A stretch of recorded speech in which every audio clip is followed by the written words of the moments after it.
bata, nagkita na naman tayo. Ako, si Teacher Aimee, ang inyong guro sa araw na ito. Bago natin umpisahan ang aralin natin ngayon, ipapaalala ko lamang ang tatlong M. Makinig, makilahok, at makibahagi. Balikan muna natin ang napag-aralan natin noong nakaraan. Tara! Pagbabalik-aral. Balikan natin ang inyong tutunan tungkol sa pang-abay. Kung handa ka na, ay suriin mo ang pang-abay sa bawat pangungusap at sabihin kung ang pang-abay na ito ay pang-abay na pang-uri, pang-abay na pandiwa, o kapwa pang-abay. Unang bilang, magalang makipag-usap ang kaibigan kong si Rubilin. Nasaan sa pangungusap ang pang-abay?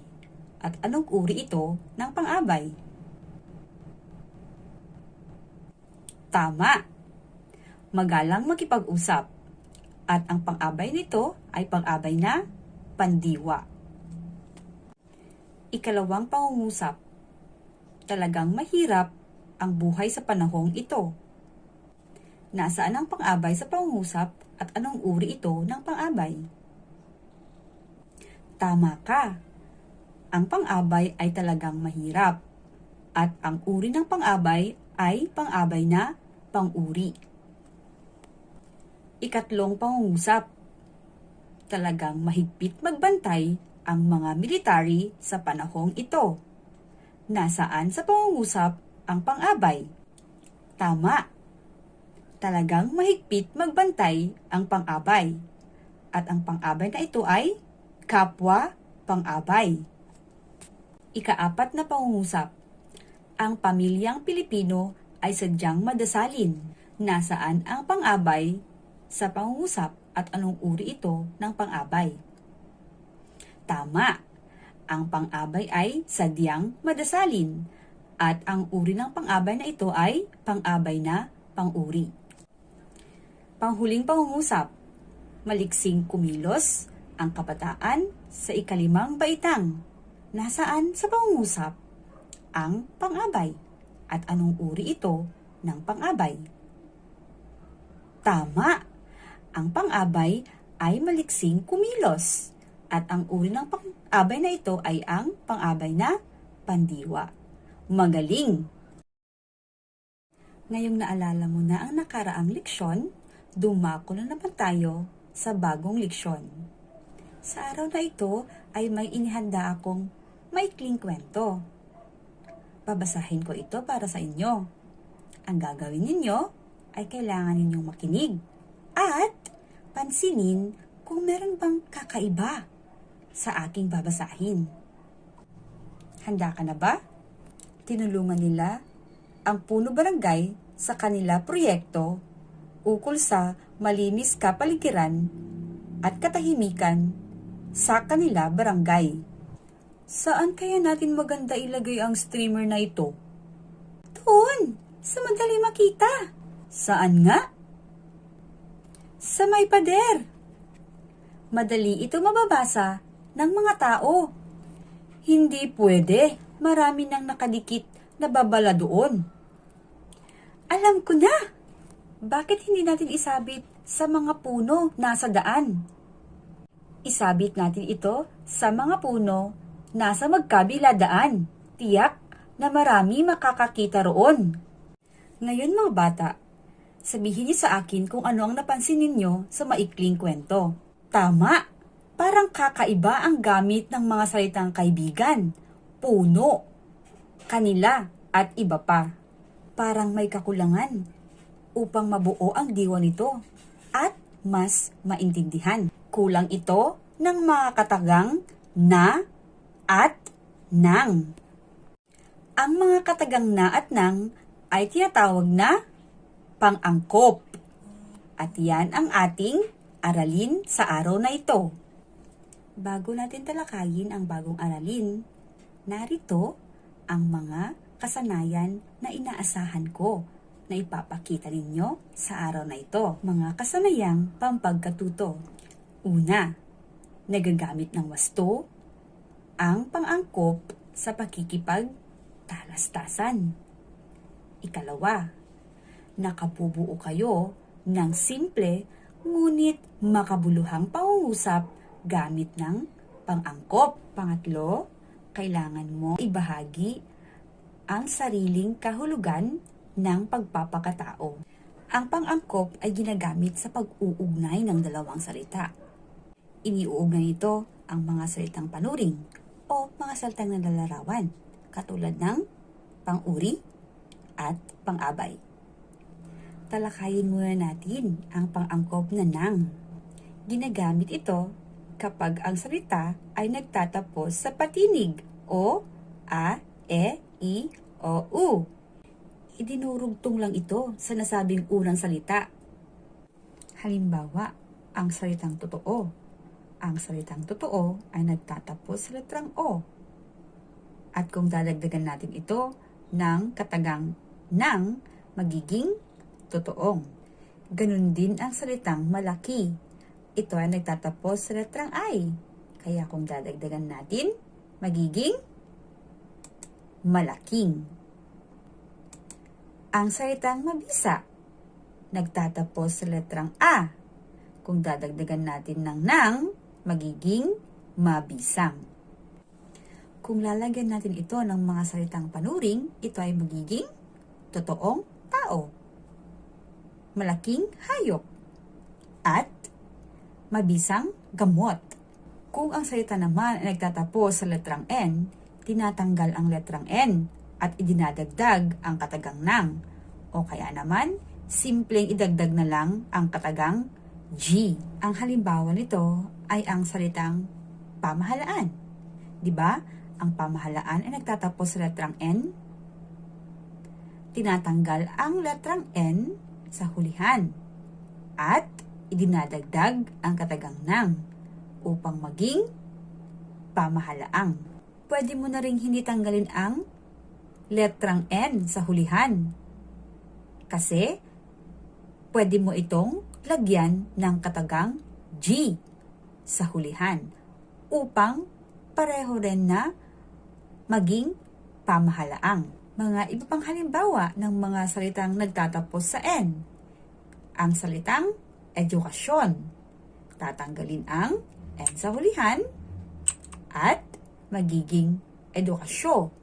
Ngayon, idadagdag mo ang katagang nang magiging edukasyong. O kaya naman, wag mo na lang tanggalin ang N, idagdag mo na lang ang G, magiging edukasyong. Kung lalagyan natin ng salitang tinuturingan ang mga halimbawa natin, ay pwede itong maging pamahalaang kolonyal. Pwede ring edukasyong dekalidad. O pwede naman yung salitang halaman, magiging halamang namumulaklak. Pumunta naman tayo sa pang-angkop na na. Ang pang-angkop na ay idinadagdag sa mga salitang nagtatapos sa katinig maliban sa katinig na N. Ang katagang na ay nakahiwalay sa unang salita. Ang mga halimbawa nito ay ang salitang maayos. Pwede rin yung salitang tunay at salitang malawak. Lahat ng yan ay nagtatapos sa katinig. Kung dadagdagan natin ng katagang na, ito ay magiging maayos na, tunay na, malawak na. Kung dudugtungan naman natin ng salitang tinuturingan, magiging maayos na pamumuhay, tunay na kaibigan, at malawak na pag-iisip. Laging tandaan mga bata na ang katagang na ay nakahiwalay dapat sa unang salita. Kung makikita ninyo sa naka-flash na slide ay may X ang salita na nakadikit ang katagang na at naka-check naman ang salita na nakahiwalay ang katagang na. Ganyan dapat ang tamang pagsusulat kapag kayo ay gumagawa ng pangungusap. Ngayon natutunan mo na ang paggamit ng tamang pang-angkop na at nang. Ngayon naman, atin talagang suriin kung naintindihan niyo ba talaga ang aralin natin sa araw na ito. Sa araw na ito ay maglalaro tayo. Tatawagin natin itong hot seat. Mayroon akong inihandang bowl. Nakalakip dito ang mga numero mula 1 hanggang 15. Bubunutin ko ito at kung ano yung mabubunot kong numero, yun yung bubuksan natin na upuan. At sasagutan ninyo kung ano ang kalakip nitong tanong. Handa na ba kayo? Kung handa na kayo, umpisahan na natin. Okay, numero 6. Punan ng tamang pang-angkop ang pares ng mga salita. Malaki, puno. Ano ang tamang pang-angkop na gagamitin? Na o nang? Tama. Ang gagamitin natin ay nang. Bakit kaya? Dahil ang unang salita ay malaki at nagtatapos ito sa patinig na letrang I. Kaya, ilalagay natin ang katagang nang. Magiging malaking puno. Magaling. Pangalawang numero ay numero 1. Parehas lamang ang tanong. Punan ng tamang pang-angkop ang pares ng mga salita. Makisig, lalaki. Ano ang pang-angkop na tamang ilagay natin? Tama. Ang katagang na. Bakit kaya katagang na ang kailangan nating ilagay? Dahil ang unang salita ay nagtatapos sa katinig. Pangatlo, numero 11. Buuin ang pangungusap sa paglalagay ng tamang pang-angkop sa patlang. Maliligo rin sila sa malinis ilog at batis. Ano ang tamang pang-angkop na kailangan nating ilagay? Napakagaling ninyo talaga. Ang tamang pang-angkop ay pang-angkop na. Maliligo rin sila sa malilinis na ilog at batis. Sunod na numero ay numero 3. Tukuyin ang mga salitang pinag-uugnay ng pang-angkop na nang o na sa pangungusap. Ang kalangbasag ay itinapon na. Nasaan dyan ang salitang pinag-uugnay ng pang-angkop na o nang? Tama. Ang kalang basag. Ang salitang kalang at basag. Pinag-ugnan nito ng pang-angkop na nang. Ang susunod at panghuling numero ay numero 10. Punan ng tamang pang-angkop ang pares ng mga salita. Makapal, ulap. Ano kaya ang tamang kataga na kailangan nating ilagay? Tignan nga natin kung tama ang inyong kasagutan. Makapal na ulap. Tama ba kayo? Kung tama kayo, magaling.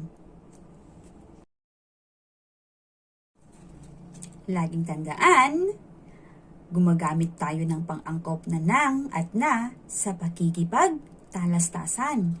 Ito ay ginagamit sa pag-uugnay ng dalawang salita. Iniuugnay ito ang mga salitang panuring o naglalarawan. Ngayon naman, upang malaman ko kung talagang alam nyo na ang tamang paggamit ng pang-angkop, ay naghanda ako ng konting gagawin ninyo. Tukuyin ang tamang pang-angkop para sa mga patlang upang mabuo ang talata sa loob ng 1 minuto. Ayan mga bata, binibigyan ko lamang kayo ng 1 minuto Ang pagsusulit ay magsisimula ng 1, 2, 3.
Ayan, tapos na.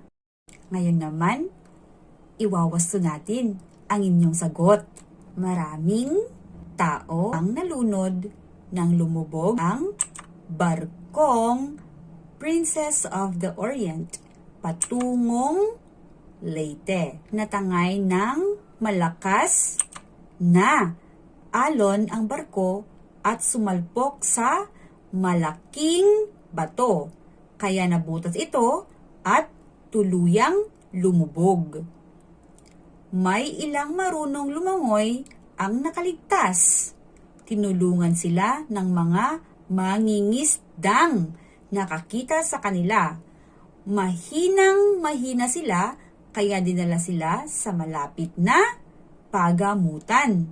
Sa wimpalad naman ang mga pasaherong hindi nakaligtas. Nakuha mo bang lahat ng tama? Kung nakuha mo, magaling. Binabati kita dahil iyan ang takda na naintindihan mo ang napag-aralan natin sa araw na ito. Kung ating babalikan ang maikling sanaysay, kung ating pagnilay-nilayin ito, paano ipinakita ng mga mangingisda ang pagpapakatao?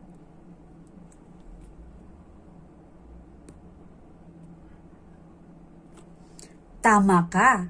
Ipinakita nila ito sa pamamagitan ng pagtulong. Kapag tumutulong tayo ng bukal sa ating kalooban, ay isang senyalistan na tayo ay gumagawa o nagpapakita ng pagpapakatao. Ano pa kaya sa tingin ninyo ang kahulugan ng pagpapakatao sa sarili niyong ideya o pagpapakahulugan? Tama. Pwede rin sa pamamagitan ng paggalang. Bago tayo matapos sa araling ito, nais ko munang ayusin ninyo ang mga nagulong pangungusap upang mabuo ang diwan nito. Pagkatapos mabuo ay hanapin ang salitang ginamitan ng pang-angkop. Unang bilang ay lahat ng mabuting kilos, pagmamahal ng kilos.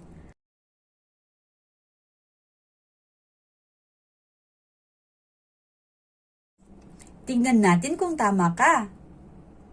Ang tamang pagkakabuo nito ay lahat ng mabuting kilos ay kilos ng pagmamahal. Tama ka ba? Kung tama ka, magaling. Saan naman dito ang pang-angkop na ginamit? Ang pang-angkop na ng sa salitang mabuting. Ikalawa namang pangungusap. Ang tao ay may magmahal kakayahang. Tignan natin kung tama ang iyong pagkakabuo. Ang tamang pagkakabuo nito ay ang tao ay may kakayahang magmahal. At ang ginamit na pang-angkop ay ang pang-angkop na ng sa salitang kakayahang. Kung tama ka, magaling. Panghuli namang pangungusap. Ay nakalaang ang puso natin magmahal. Sige nga, buuin mo nga. Ang tamang pagkakabuo nito ay ang puso natin ay nakalaang magmahal. At ang ginamit ulit na pang-angkop ay pang-angkop na nang.